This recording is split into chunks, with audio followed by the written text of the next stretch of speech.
प्रधानमंत्री नरेंद्र मोदी ने आज बेंगलुरु में इंडिया एनर्जी वीक 2023 इवेंट में सबसे पहले इंडियन ऑयल द्वारा विकसित सोलर कुकिंग सिस्टम के ट्विन कुकटॉप मॉडल का अनावरण किया। इस मौके पर पीएम ने कहा कि भारत तेजी से ऊर्जा क्षेत्र में विस्तार कर रहा है और इस सेक्टर में अभूतपूर्व संभावनाएं हैं। पीएम ने कहा कि महामारी और युद्ध के प्रभाव के बावजूद 2022 में भारत एक चमकता सितारा बन रहा है। बता दें कि हरित ऊर्जा के क्षेत्र में भारत के बढ़ते कदम को प्रदर्शित करने के उद्देश्य से यह कार्यक्रम आयोजित किया जा रहा है। कार्यक्रम में 34 देशों के मंत्री और राष्ट्राध्यक्षों ने भाग लिया। इंडिया एनर्जी वीक 2023 6 से 8 फरवरी तक आयोजित किया जाएगा। केंद्रीय ट्रांसपोर्ट व हवाई मंत्री नितिन गडकरी ने कहा कि देश के विकास के लिए वाटर पावर, ट्रांसपोर्ट, इंफ्रास्ट्रक्चर और कम्युनिकेशन की बहुत जरूरत है। एक प्रेस कॉन्फ्रेंस को संबोधित करते हुए उन्होंने कहा कि इससे रोजगार बढ़ेगा और अमृतकाल में देश की अर्थव्यवस्था और भी ज्यादा मजबूत होगी। गडकरी ने कहा, देश में 26 सड़कें ऐसी बन रही हैं जहां हवाई जहाज उतरेंगे।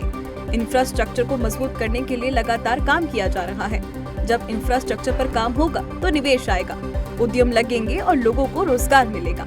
गडकरी ने कहा कि इस बार के बजट में हमारे मंत्रालय को 2,70,000 करोड़ रुपए मिले हैं और आज हमारे पास 70,000 करोड़ से अधिक के एसेट भी हैं।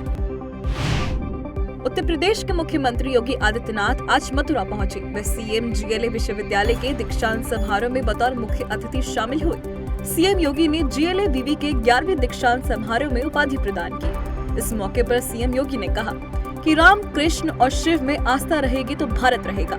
तीनों के प्रति पूर्व से पश्चिम और उत्तर से दक्षिण तक आस्था है और ऐसा जब तक रहेगा भारत का बाल भी बांका नहीं होगा।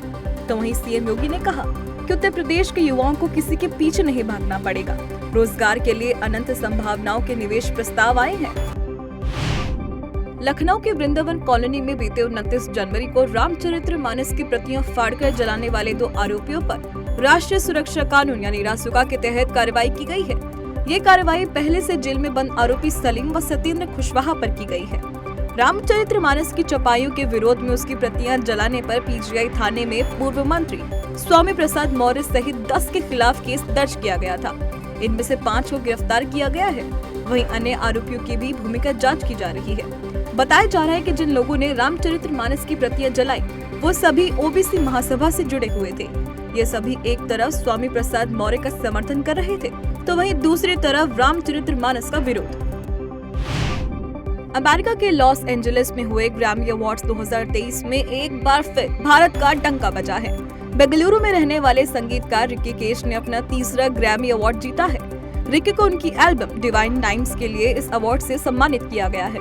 बता दें कि रिकी केश के एल्बम को best immersive audio album category में नॉमिनेट किया गया था। स्टीवर्ट कॉपलैंड ने इस एल्बम में रिकी के साथ सहयोग किया था। इस उपलब्धि के साथ केश 3 ग्रैमी पुरस्कार पाने वाले अकेले इंडियन बन गए हैं। इससे पहले उन्होंने पहला ग्रैमी 2015 और दूसरा ग्रैमी 2022 में जीता था। तुर्की और सीरिया में आज सुबह आए भूकंप ने भारी तबाही मचाई है। अभी तक की मिली जानकारी के अनुसार तुर्की और सीरिया में 757 से अधिक लोगों की मौत हो चुकी है। इसमें सीरिया में लगभग 237 और तुर्की में 520 लोग शामिल हैं। वहीं 3000 से ज्यादा लोग घायल बताए जा रहे हैं। मारे गए लोगों में ज्यादातर लोग माल्टा और सेंडोइफा शहर के हैं।